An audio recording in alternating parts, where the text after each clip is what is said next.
Cassandra syndrome is the kind of grief no one prepares you for. It's not the grief about divorce or the grief of death. It's the grief of being married and slowly realizing the marriage you imagine is not the marriage you're living. Many of you NTYs suffering from Cassandra syndrome have asked yourself something along the lines of, well, how can I grieve the marriage I thought I would have without being bitter, numb, or lost? So many NTYs feel ashamed of this grief. They may think, well, I should be grateful. I mean, he's a nice guy. My SD husband, has friends and nothing terrible happened. Other people have it worse. But grief doesn't require catastrophe. It only requires loss. And the loss here is emotional reciprocity you expected, a shared inner world you assumed would grow, feeling chosen emotionally, not just practically. There's this thing called ambiguous loss, okay?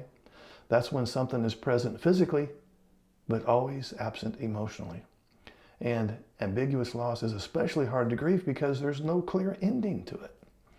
This grief often stalls because people stay trapped in hope-based bargaining. Hope-based bargaining. That's thoughts along the lines of, well, maybe if I explain it better, or maybe therapy will finally unlock it, or maybe this is just a phase, or maybe if I try harder, or maybe if I just walk on eggshells. Okay, I'm not saying hope is wrong, but unrealistic hope delays you getting all the way through the grief process and helping you to heal. So as long as you're waiting for the marriage to become something it may not be capable of becoming, your nervous system stays on hold. Grief begins when hope becomes honest.